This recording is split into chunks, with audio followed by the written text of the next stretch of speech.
Politics, a case study of United AP and Telangana.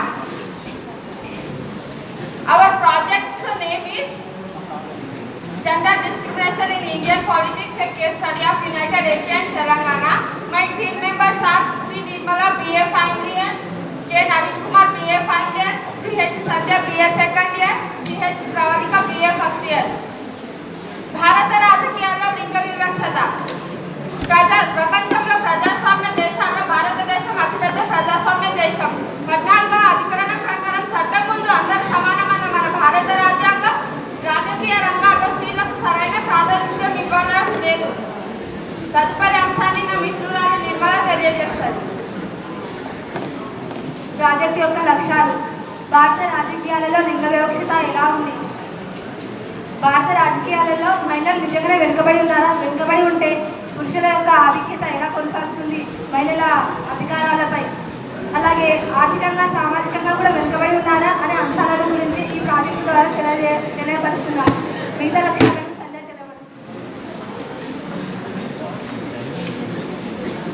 భారత రాజ్యాంగంలో స్త్రీల కోసం అనేక చట్టాలను నిర్వహించడం జరిగింది. కానీ వాటిని సక్రమంగా నిర్వహిస్తున్నారా లేదా అనే దాని గురించి తెలియజేయడం జరుగుతుంది. రాష్ట్ర స్థాయిలో పార్లమెంటులో స్త్రీలకు కేటాయించిన సీట్లలో ఎమ్మెల్యే శాతం వాళ్ళకు కేటాయించబడుతున్నారా లేదా అనే దాని గురించి కూడా తెలియజేయడం జరుగుతుంది. తెలంగాణ వచ్చిన తర్వాత కూడా Supervisors, inform your respective students to maintain silence.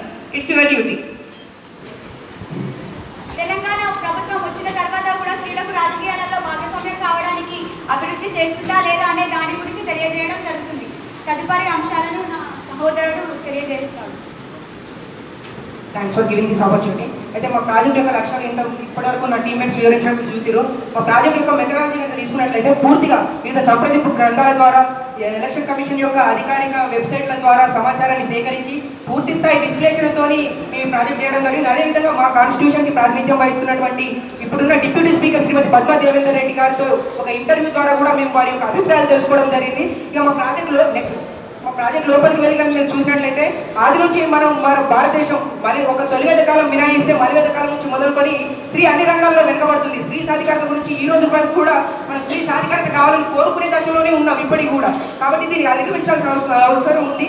స్త్రీ ముఖ్యంగా చిన్నప్పుడు తల్లిదండ్రుల మీద, తర్వాత భర్త మీద, ఆ తర్వాత సంతానం మీద ఆధారపడుతూ ఇప్పటికీ ఆ విధానం ఇంకా కొనసాగుతుంది. కాబట్టి దీన్ని అధిగమించాల్సిన అవకాశం ఉంది. ఇప్పుడు మన భారతదేశంలో ముఖ్యంగా స్త్రీని ఆరాధించడంలో మాత్రం ముందుంచుతున్నాం, కానీ వారికి వివిధ అవకాశాలు కల్పించడంలో ఆచరణ విషయానికి వచ్చేసరికి మనం ఇప్పటికీ వెనుకబడే ఉన్నాం. అంటే ప్రపంచ రాజకీయాలలో ముఖ్యంగా మనం చూసుకున్నట్లయితే అన్ని రంగాల్లో మనం స్త్రీ సాధికారత గురించి మాట్లాడుతున్నాం. ప్రపంచ రాజకీయాలలో ముఖ్యంగా అన్ని రంగాలని శాసించేటటువంటి అన్ని రంగాలకు కీలకమైనటువంటి రాజకీయ రంగంలో మహిళల యొక్క ప్రాతినిధ్యం గురించి ఈరోజు మా ప్రాజెక్ట్ ద్వారా తెలియజేయదలుచుకున్నాం. ఎందుకంటే అన్నింటికీ కీలకం ఈరోజు రాజకీయ రంగంగా విలసిల్లుతుంది. కాబట్టి మనం మహిళల కోసం ఆ చట్టాలు, ఆ సంస్కరణలు, రిజర్వేషన్లను మాట్లాడుతుంటే ముఖ్యంగా అన్నింటికీ కీలకమైనటువంటి రాజకీయ రంగంలో వాళ్ళ యొక్క ప్రాతినిధ్యం ఎట్లా ఉందని తెలుసుకోవడం కోసం మేము ఈ ప్రాజెక్ట్ చేయడం జరిగింది. మా ప్రాజెక్ట్ యొక్క ఇది మనం చూస్తుంటే భారత పార్లమెంట్ ప్రపంచంలో అతిపెద్ద ప్రజాస్వామ్య దేశానికి ఒక నిలువుటద్దం వేదికగా మనం చెప్తున్నాం ఈరోజు. అయితే ఈ పార్లమెంట్ నుంచి మనం అవకాశాలు స్త్రీలకు రాజకీయ రంగంలో సరైన అవకాశాలు కల్పించినట్లయితే ఈ పార్లమెంట్ వేదికను ఉపయోగించుకొని ఒక ఇందిరాగాంధీ లాంటి వాళ్ళు కానీ, సుమిత్రా మహాజన్, మీరా కుమారి, ఇప్పుడున్న సుష్మా స్వరాజ్, నిర్మలా సీతారామన్ లాంటి ఎందరో మహిళలు మన దేశ రాజకీయాల్లో తమ ప్రభావాన్ని చూపెట్టగలుగుతున్నారు. అంటే వారికి అవకాశాలు కల్పించడంలో మనం వెనుకబడి ఉందామని ఒప్పుకోవాలి. అదేవిధంగా మనం చూస్తుంటే దేశ రాజకీయాలు కాకుండా మనం రాష్ట్ర రాజకీయాలను కూడా చరిత్ర పరిశీలిస్తే మన రాష్ట్ర అసెంబ్లీ వేదికగా కూడా అవకాశాలు వినియోగించుకొని ఒక సబితా ఇంద్రారెడ్డి కానీ, ఇప్పుడున్న డిప్యూటీ స్పీకర్ పద్మా దేవేందర్ రెడ్డి, గీతారెడ్డి, సునీతా లక్ష్మారెడ్డి లాంటి వాళ్ళు మంత్రి పదవుల్లో వారి యొక్క రాజకీయ రంగంలో రాణించగలిగారు. సో మనం అవకాశాలు కల్పించగలిగినట్లయితే, స్త్రీలకి రాజకీయ రంగంలో సరైన ప్రాతినిధ్యం కల్పించగలిగినట్లయితే వారు మన అభివృద్ధి చెందడానికి ఎక్కువ ఆస్కారం ఉంటుందని తెలుసుకుంటాం.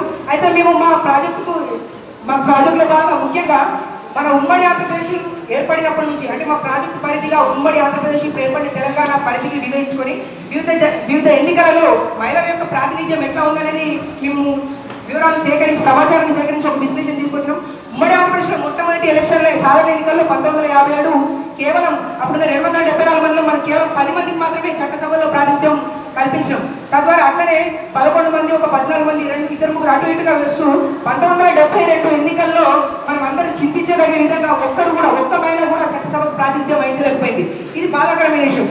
విషయాన్ని వస్తే నెక్స్ట్ 1978లో ఒక 10 మంది, 1983లో 11 మంది, 85లో ఒక 9 మంది, 89లో ఒక 17 మంది, మళ్ళీ 94 వచ్చేసరికి ఇక్కడ తగ్గింది, 9 మంది మాత్రమే ప్రాతినిధ్యం వహించారు.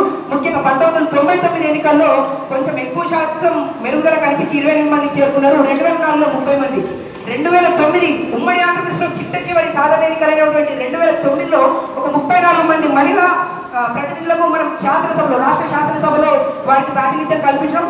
ఇది అత్యధిక ఉమ్మడి ఆంధ్రప్రదేశ్లో అత్యధికంగా కల్పించడం కేవలం 34 మంది.